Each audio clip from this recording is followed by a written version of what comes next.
हमारी जो नौ पीढ़ी है वो ना शास्त्र स्वाध्याय कर रही है और ना संतों के वचन सुन रही है, ना माता पिता की आज्ञा में रह रही। तो अनुशासनहीनता सदैव पतन का मार्ग पुष्ट करती है। अगर हम अनुशासित जीवन व्यतीत करें तो उन्नति का मार्ग हमें मिल सकता है। माता पिता का अनुशासन, शास्त्र का अनुशासन, संत गुरुदेव का अनुशासन, तो हम आगे बढ़ सकते हैं। तो पहले क्या था कि नवीन बच्चों को परिवार से अलग करके गुरुकुल में रखा जाता था, जिससे वहाँ उनको ब्रह्मचर्य की त्रिकाल संध्या, भगवत आराधना, वैदिक सिद्धांत, मनुष्य जीवन की उन्नति के क्या क्या लक्षण होने चाहिए, अवनति किन किन कारणों से होती है, वो सब ज्ञान होता था। अब अध्यात्म की तो शिक्षा हो ही नहीं रही है, आधुनिक शिक्षा ही हो रही है। आधुनिक शिक्षा में इतनी क्षमता नहीं है कि वो हमारे मन को रोक सके। आधुनिक शिक्षा में इतनी क्षमता नहीं है कि हमारे मन को रोक सके या शांत कर सके। ये केवल आध्यात्मिक शिक्षा में ही दम है।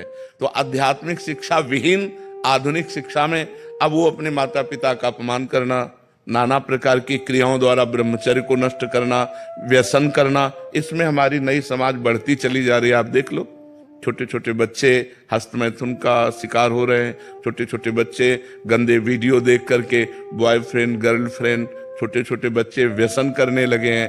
अधिकतर जो माता पिता के अनुशासन में नहीं है, जो शास्त्रों का अनुशासन पालन नहीं करते, तो इसलिए आज जरूरत है अध्यात्म शिक्षा की।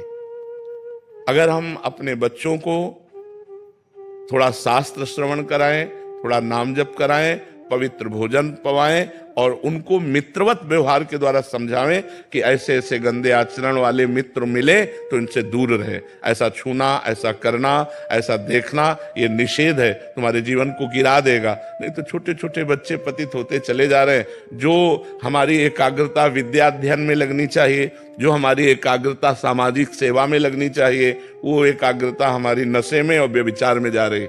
हम कह रहे हैं फ्रेंड बनाना कोई पाप नहीं है, लेकिन व्यभिचार करना पाप है। फ्रेंड बनाओ, खूब घूमो, खूब आनंद लो, कोई परेशानी, लेकिन गंदा आचरण मत करो। अगर गंदा आचरण करोगे तो वही तुम्हें डिप्रेशन में पहुंचाएगा, एक दूसरे का मतलब जीवन पतित हो जाएगा। आगे चल करके आपको एक ही रास्ता दिखाई देगा, या तो घोर व्यसन में पड़े रहना या सुसाइड कर लेना। आप देखना, क्यों? क्योंकि मनचली वृत्ति एक जगह टिकती नहीं है। चला भी है समाज में बॉयफ्रेंड ब्रेकअप,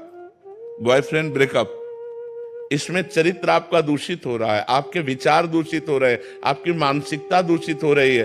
अब आप अपने जीवन को ऐसे गर्त में गिराने जा रहे हैं जो पूरे जीवन आपको दुख देगा, क्योंकि आप एक सद्गृहस्थ नहीं बन पाएंगे। यदि आपने ऐसे गंदी आदतें की और आपका ब्याह हो गया तो आप अपनी पत्नी से संतुष्ट नहीं रहेंगे, आप एक पत्नी व्रत धारण नहीं कर पाएंगे, आप एक पति व्रत धारण नहीं कर पाएंगे। तो आपका न्यू जो जीवन का उत्थान करने की थी, आपने उसी को नष्ट कर दिया। इसलिए हमारी बच्चों से प्रार्थना है कि गंदी बात से बचो। दोस्ती में हम कहते हैं कि दोस्ती हजारों से कर लो, हजारों से दोस्त। हम तो कहते हैं शत्रु किसी को बनाओ ही मत, पूरे विश्व को मित्र बनाओ। मित्र बनाने में कोई बात नहीं, लेकिन गलत आचरण मत करो, गंदा व्यवहार मत करो। जब तक ब्याह ना हो जाए तब तक ब्रह्मचर्य का पालन करो, माता पिता की आज्ञा में रहो, ऐसे बिल्कुल गंदे आचरण नहीं। तो ये हमारे समाज का स्वरूप बिगड़ता जा रहा है। इसे आप ही लोग मिलकर संभाल सकते हो, माता पिता। और अगर आप सुधरो तो सुधर गए समाज। हम दूसरे को सुधारने की चेष्टा न करें। यदि हम अपने को व्यसन और व्यभिचार रहित बनावें तो हमारा समाज सुधर जाए। अगर हम एक एक आदमी सुधरना चाहे तो समाज सुधर जाए, लेकिन सुधरने के पक्ष में बहुत कम लोग हैं और बिगाड़ने और बिगड़ने के पक्ष में बहुत सहजता है ना, उसमें सरलता है। सुधरना चढ़ाई चढ़ना है और बिगड़ना फिसलना है। फिसलने के लिए सब तैयार है और फिसलाने के लिए तैयार है, लेकिन चढ़ने और चढ़ाने के लिए अध्यात्म की तरफ, धर्म की तरफ, पवित्रता की तरफ ये बहुत कम रह गए हैं समाज में जो ऐसा चलना चाहे। एक 12 वर्ष का बच्चा यहाँ बैठ के कह रहा है मैं हस्तमैथुन से परेशान हो चुका हूँ। तो उनका कितनी आयु है? बोले 12 वर्ष की। तो और फिर उसने कहा कि हमारी गर्लफ्रेंड भी है। तो हमका 12 वर्ष में गर्लफ्रेंड हो गई, अस्तव्यस्त हो गई। तो मतलब ये छोटी छोटी अवस्थाओं के बच्चे इतने गंदे स्तर में गिर रहे हैं, तो क्या होगा, समाज का क्या होगा। कॉलेज आदि में यही ट्रेंड चल चुका है महाराज जी। तो कैसे महाराज जी सुधार होगा? जैसे आप कह रहे हैं कि दोस्ती करने में कोई दिक्कत नहीं, बट वो अपनी इंद्रियों पे काबू ना करने के कारण फिर वो उस फिसलन में नहीं, हम जैसे अपनी बहन के साथ भी तो रहते हैं घर में, मित्रता रखना कोई पाप नहीं, कोई दोष नहीं है, लेकिन मित्रता रख करके कुपंथ में चले जाना, कुमार्ग में चले जाना, ऐसी हरकतें कर देना जिससे जीवन बर्बाद हो जाए, तो हमें लगता है इस पर सुधार होना चाहिए। बच्चों को अपने जीवन को पवित्र रखना चाहिए जब तक पाणी ग्रहण ना हो जाए, जब तक माता पिता सुव्यवस्थित जगह ब्याह ना कर दें तब तक। देखो, जो ये बच्चे एक दूसरे को भगा ले जाने वाली वृत्ति रखते हैं ना, वो बहुत दुख पाते हैं।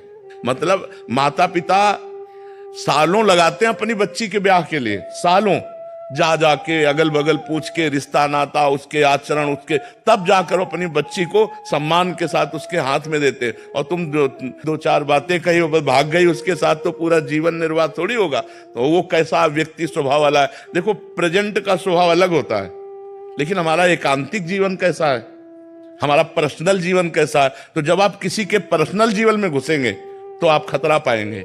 इसलिए माता पिता की अनुमति आवश्यक है, क्योंकि वो अच्छी तरह देख सुन करके अपने बच्चे को सुखी करना चाहते हैं। पर आजकल बच्चे ऐसे माता पिता को कुछ नहीं समझते हैं, मनमानी आचरण करते हैं। बहुत विचित्र दशा आ रही, बहुत विचित्र दशा आ रही।